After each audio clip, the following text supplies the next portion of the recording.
Welcome back.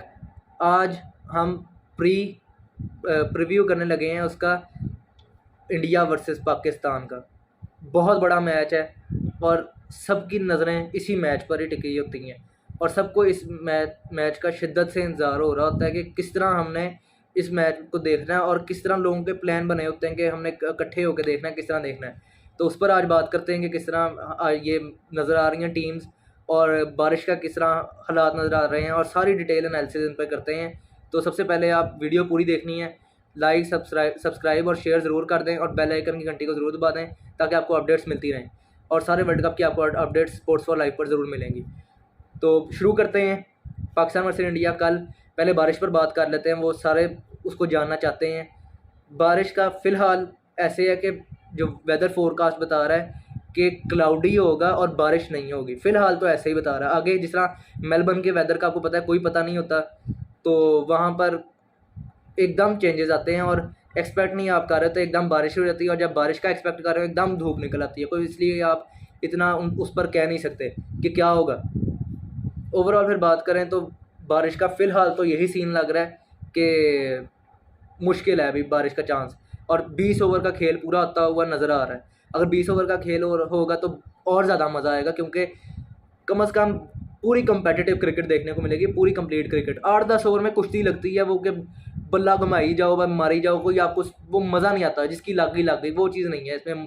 Quality आपको 20 over में ही थोड़ी सी फिर भी नज़र आती है। शाहीन का फर्स्ट स्पेल हो, या अगर आपने कहें कि अर्शदीप और हर्षल की अगर आपने डेथ ओवर्स की बॉलिंग देखनी हो, शामी की बॉलिंग देखनी हो, रोहित शर्मा की बैटिंग देखनी हो, विराट की बैटिंग देखनी हो, बाबर की बैटिंग देखनी हो, तो वो आप 8-10 ओवर में इतना अच्छी तरीके से नहीं देख सकते जिस तरह आप 20 ओवर्स में देख सकते हैं। हार्दिक की आपने ऑलराउंड परफॉर्मेंस देखनी हो, हर चीज़ आपको 20 ओवर में ही अच्छी तरह मिलेगी, जो कि आप 8-10 ओवर में अच्छी तरह नहीं कवर कर सकते, क्योंकि वो इस तरह ही है, बल्ला घुमाओ लग गई, कोई आउट भी हो गया तो कुछ नहीं होता, आप पूरा एनालिसिस उस पर कर ही नहीं सकते और ना आप क्रिटिसिज्म कर सकते हो किसी प्लेयर पे। तो उम्मीद करते हैं 20 ओवर का पूरा मैच होगा। फिर अगर ओवरऑल बात करें पाकिस्तान, मेरे ख्याल से जो इस वक्त प्लेइंग 11 जो उतार रहा है वो ये है कि बाबर, रिजवान, शान, फिर चौथे पर नवाज़ या शदाब आएंगे, फिर हैदर, फिर इफ्तिखार, फिर आसिफ, फिर नवाज़ और शदाब में से जो भी ऊपर नहीं आया होगा वो नीचे आएगा। फिर आपके जो 3 फास्ट बॉलर्स हैं, शाहीन, नसीम और हारिस, मेरे ख्याल से पाकिस्तान इस बॉलिंग के इस लाइनअप के साथ जाएगा। लेकिन लेकिन जो अगर मेरी 11 आप पूछते हैं तो उसमें मैं शान की जगह फ़खर को खिलाऊँगा और शायद हैदर या आसिफ की जगह मैं वसीम जूनियर को खिलाऊँगा। एक एक्स्ट्रा फास्ट बॉलिंग ऑप्शन मैं अपने पास रखूँगा, क्योंकि इंडिया के पास भी 4 फास्ट बॉलिंग ऑप्शन हैं, उनको वो फ़ायदा देंगे। और मेरे ख्याल से पाकिस्तान को भी चौथे फास्ट बॉलर के साथ जाना चाहिए, क्योंकि आपकी बैटिंग 8 नंबर तक हो जाती है। 9वें नंबर पर शाहीन आते हैं, वो भी बैटिंग फिर भी ठीक ठाक कर लेते हैं और आपको इससे ज़्यादा बैटिंग चाहिए भी नहीं। तो आपको अच्छी बॉलिंग अगर आप कर जाएँ तो आप कर सकते हैं अच्छा, लेकिन अगर आपका बॉलर कोई पिट गया फास्ट बॉलर, तो आपके पास कम से कम ऑप्शन तो होना चाहिए ना कि आप चौथे फास्ट बॉलर से बॉलिंग करवा लें। तो इसलिए शायद पाकिस्तान को चौथे फास्ट बॉलर की कमी लगे अगर वो नहीं खिलाते चौथे फास्ट बॉलर को। फिर इंडिया पर अगर बात करें, इंडिया का तकरीबन सॉर्ट आउट है। उन्हें बस एक चीज़ में डिसाइड करना है कि एक बॉलिंग लाइनअप में यही कि चाहल और अश्विन खेलेंगे कि नहीं, इन दोनों में से कौन खेलेगा, और दूसरा ये कि अर्शदीप खेलेंगे या हर्षल खेलेंगे। इन दोनों में से सोचना पड़ेगा इन्हें कि कौन खेलता है। मेरा जो ओपिनियन है उसमें मेरे ख्याल से हर्षल बैटिंग ऑप्शन देते हैं, लेकिन मेरे ख्याल से अर्शदीप को खिलाना चाहिए। और बॉलिंग में अश्विन है और यूजी चहल है, मेरे ख्याल से अश्विन को खिलाना चाहिए क्योंकि वो पाकिस्तान को टफ टाइम दे सकते हैं। यूजी चहल नो डाउट विकेट टेकर हैं और विकेट्स लेते आ रहे हैं, लेकिन इकॉनमी का उनका मसला है और अश्विन टाइट रखते हैं गेम को। आप बैट्समैन से गलती करवाएंगे और इकॉनमी ज़्यादा नहीं ऊपर जाने देंगे, जो फ़ायदेमंद साबित हो सकता है। और जो रिकॉर्ड है एमसीजी का वो भी ये बताता है कि फिंगर स्पिनर्स यहाँ पे ज़्यादा इफेक्टिव हैं लेग स्पिनर्स के मुकाबले में। तो इसलिए मैं अगर हूँ तो मैं तो अश्विन के साथ जाऊँ। फिर बात करते हैं इंडिया की बैटिंग पे। बहुत स्ट्रॉन्ग बैटिंग लाइनअप है, ये किसी भी बॉलिंग लाइनअप को तबाह कर सकता है अपनी तबाहकुन बैटिंग से। अगर आप टॉप से ही शुरू हो जाएं, केएल राहुल, रोहित शर्मा, विराट कोहली, सूर्या कुमार यादव, फिर हार्दिक पांड्या, दिनेश कार्तिक, अक्षर पटेल, कमाल की बैटिंग है। कोई ऐसा प्लेयर नहीं है जो कहेंगे आप ये वीक लिंक है। एक आउट करो दूसरा उससे बड़ा बैट्समैन आ जाता है, तो इसलिए बिल्कुल आप ये कहेंगे तगड़ी तरीन बैटिंग है। और अगर पाकिस्तान की बॉलिंग की बात करें तो उसको भी आप लाइटली बिल्कुल नहीं ले सकते। शाहीन अफरीदी बेशक इंजरी से आ रहे हैं, लेकिन वार्म अप में काफ़ी अच्छी बॉलिंग की है उन्होंने। आप देखें जिस तरह गुरबाज को पहला बॉल उनका था और उन्होंने सीधा इन स्विंगर मारा है और उनका बूट पे जाके लगी है। कमाल की बॉलिंग है उनकी, वो रिदम जो नज़र आया। वैसे स्प्रिंट नहीं कर रहे जैसे भागते थे वो 2021 में, वैसे नहीं भागे, लेकिन अगर आप देखें शॉर्ट रनअप है और स्पीड भी रनिंग की कम है, पेस भी थोड़ी सी गिरी है, लेकिन स्विंग वैसे ही है और लाइन लेंथ वैसे ही है। हारिस रऊफ डेंजरस बिल्कुल हो सकते हैं और रहे हैं वो ऑस्ट्रेलिया में, बिग बैश में 2 साल खेले हैं और कमाल की बॉलिंग की है उन्होंने। नसीम शाह अभी रिसेंट अगर आप देखें तो इंडिया के खिलाफ काफ़ी अच्छी बॉलिंग है। नसीम शाह अभी रिसेंट अगर आप देखें तो इंडिया के खिलाफ काफ़ी अच्छी बॉलिंग की थी, तो उनका कॉन्फिडेंस ज़रूर हाई होगा और वो अच्छे कॉन्फिडेंस के साथ आ रहे होंगे, प्रेशर में नहीं होंगे ज़्यादा। फिर बात करते हैं स्पिनर्स की। नवाज़ मुझे बहुत इफेक्टिव नज़र आते हैं क्योंकि सूर्या, ये विराट, केएल राहुल, इन तीनों का अगर मैं स्ट्राइक रेट देख रहा था लेफ्ट आर्म के सामने, लेफ्ट आर्म ऑफ स्पिनर के सामने काफ़ी कम है, तो नवाज़ इनको ट्रबल में डाल सकते हैं। और शादाब भी अच्छे रिदम से आ रहे हैं, तो इसलिए वो भी आपको विकेट्स लेके आपको अच्छा मोमेंटम दे सकते हैं। पाकिस्तान की बॉलिंग पर कोई डाउट नहीं है और इफ्तिखार भी आपसे 1-2 ओवर आपके निकलवा सकते हैं, तो उनको भी आप लाइटली ना लें, क्योंकि इफ्तिखार को सारे कहते हैं कि ठीक है पार्ट टाइमर, लेकिन वो फिर भी अच्छी खासी बॉलिंग कर जाते हैं।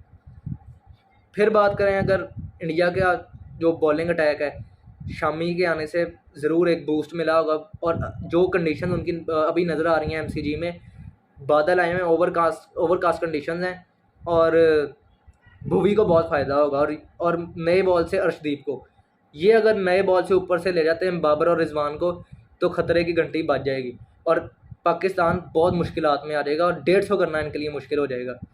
तो और इंडिया का अगर आप देखें तो अगर इस तरह की कंडीशंस पाकिस्तान को मिल जाएं तो शाहीन अफरीदी और नसीम को भी खेलना मुश्किल होगा इंडिया के लिए। इतना आसान नहीं होगा कि आप आओ और आते ही हिट्टे मारना शुरू कर दो।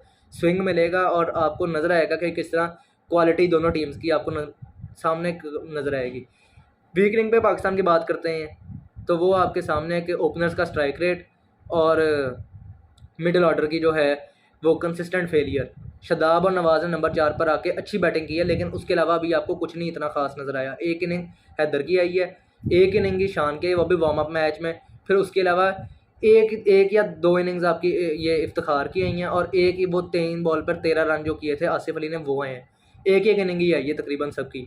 और बाबर रिजवान का स्ट्राइक रेट भी इतना कोई ख़ास नहीं है अभी अगर आप देखें तो, उनका भी कम इनिंग्स में ही अच्छा स्ट्राइक रेट हुआ है। इंग्लैंड की सीरीज़ में अच्छा स्ट्राइक रेट था, लेकिन ट्राई सीरीज़ में बहुत बुरा था, तो इसलिए अभी आप उनको कह सकते हैं कि एक उनकी सीरीज़ अच्छी गई है, एक बुरी गई है। फिर बात करते हैं इंडिया के वीक लिंक पे। जो इंडिया का मुझे वीक लिंक नज़र आ रहा है वो फ़िलहाल ये है कि इंडिया का मिडल ओवर्स की जो बॉलिंग है वो कैसी होती है।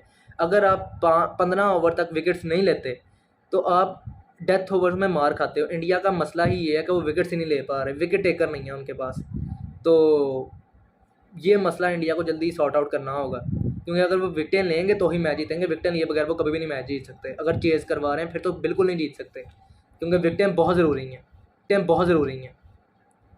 फिर बात करते हैं फील्डिंग की। दोनों टीम्स की पुअर फील्डिंग रही है और बिल्कुल अगर आप देखें दोनों ने कैचेस बहुत छोड़े हैं इस साल और बहुत ही ख़राब फजूल फील्डिंग रही है पाकिस्तान की भी और इंडिया की भी, जो बिल्कुल समझ से बाहर है कि आप उसको कह ही नहीं सकते कि ये अच्छी फील्डिंग है।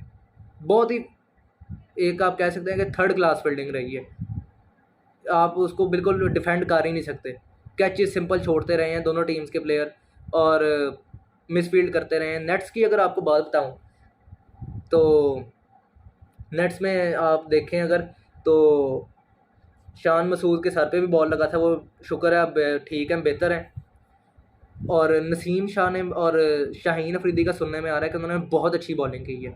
रिजवान और बाबर को बिल्कुल उन्होंने क्लूलेस कर दिया था और बीट बहुत किया है, और रिजवान को तो बोल्ड भी कर दिया था नसीम शाह ने, तो इसलिए उन पर नज़र होगी ज़रूर कि किस तरह की वो परफॉर्मेंस देते हैं। और मोहम्मद शामी ने बहुत अच्छी बॉलिंग की है नेट्स में। फिर अगर बात करें डीके ने रिवर्स की बहुत प्रैक्टिस की और स्कूप की बहुत प्रैक्टिस की है, तो वो देखना होगा किस तरह वो गेम में अप्लाई करते हैं, मैच में अप्लाई करते हैं। अक्षर पटेल, उन्होंने भी बहुत अच्छी वो पावर हिटिंग की, सामने छक्के मारे हैं और प्रैक्टिस की है उन्होंने सामने हिट्स की। शायद वो नवाज़ के लिए प्रैक्टिस कर रहे हो, कोई पता नहीं, वो इस वजह से प्रैक्टिस कर रहे हो। तो ये देखेंगे कि और इंडिया क्या पता है अक्षर को ऊपर भेज दे, क्योंकि लेफ्ट हैंडर एक ही है उनके पास जो ऊपर पूरी, अगर 6 में देखें कोई लेफ्ट हैंडर नहीं है उनके पास। अक्षर को आप ऊपर भी प्रमोट हुआ देख सकते हैं। तो देखेंगे आगे किस तरह परफॉर्म करते हैं। तो बेस्ट ऑफ लक दोनों टीम्स को। मेरी प्रोडिक्शन कल की ये है, दिल पाकिस्तान के साथ है, लेकिन अगर मैं न्यूट्रल होकर एनालिसिस करूँ और अगर देखूँ तो पता नहीं मुझे ऐसा क्यों लग रहा है कि कल इंडिया मैच जीत जाएगा। मुबीन भाई और वलीद भाई की प्रोडिक्शन तो यही है कि पाकिस्तान जीतेगा, लेकिन मुझे ऐसा लगता है कि इंडिया कल का मैच जीत रहा है। उम्मीद करते हैं कि मेरी प्रोडिक्शन गलत हो, क्योंकि मैं तो पाकिस्तान को ही सपोर्ट करूँगा। और देखते रहें स्पोर्ट्स फॉर लाइफ, और अपडेट्स वगैरह के लिए बंधन है स्पोर्ट्स फॉर लाइफ पर लाइक सब्सक्राइब शेयर ज़रूर कर दें, और बेल आइकन की घंटी ज़रूर बजा दें। Thank you.